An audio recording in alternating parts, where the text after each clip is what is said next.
Paul, you mentioned the Federal Reserve before in a critical manner, right?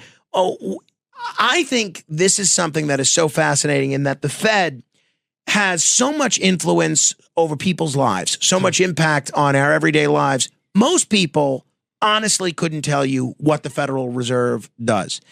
How do you view the job the Federal Reserve is doing these days managing the economy?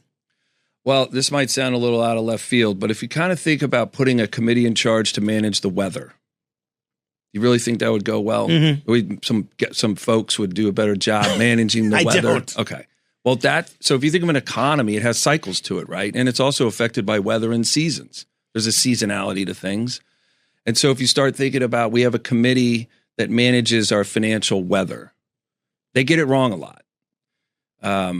There was a world where humans lived in alignment with life, if you think about it that way, up until 1913. Did we ask for there to be a Federal Reserve? Were we hoping that a group of people would manage our financial weather and kind of create a little bubble for ourselves to be immune to the steep drops and the steep climbs and the unpredictability that Mother Nature could bring us from time to time? No, we didn't ask for that. So I think the job they're doing is a guessing game where they're also stumbling through one day at a time as things come at them.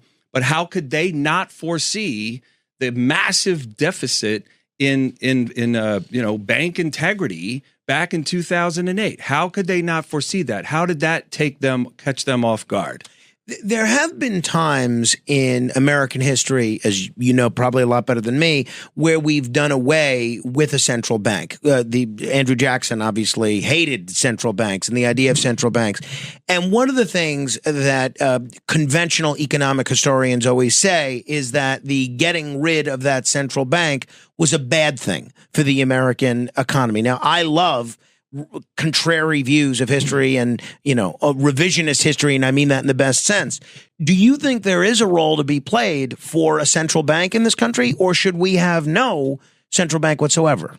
Well, I think, from the framers who put the country together and put it on paper, they came from a mentality and an experience of what monarchies are like. So they were willing to risk their lives and sail on wooden ships across the Atlantic and maybe even get a disease when they got here and perish and never get to experience what the American experience, the science project of America actually could become. So if you're looking at them saying that a federal government shouldn't be more powerful than the states, there's a reason they're trying to keep away from power centralizing somewhere. And when you look at the massive authority that the Federal Reserve offers, it's oppressive. And we don't seem to be clients of the Federal Reserve. It seems to be government need and massive corporations here and around the world and moving money around the world, which doesn't ever seem to benefit the individual, right? I don't remember a time where I could think back in any of the stuff that I've read and studied or what older folks have shared with me that they were just throwing a parade down Main Street because of the incredible policy that came out of the Federal Reserve that benefited actual people.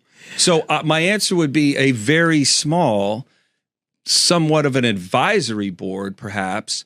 But think again, if interest rates are allowed to set themselves during an economy before leaving 1912 into 1913, and now they're choosing how to manipulate and manage interest rates and the flow of money, it seems to have created a lot of money with $35 trillion in debt, but it certainly hasn't created more freedom.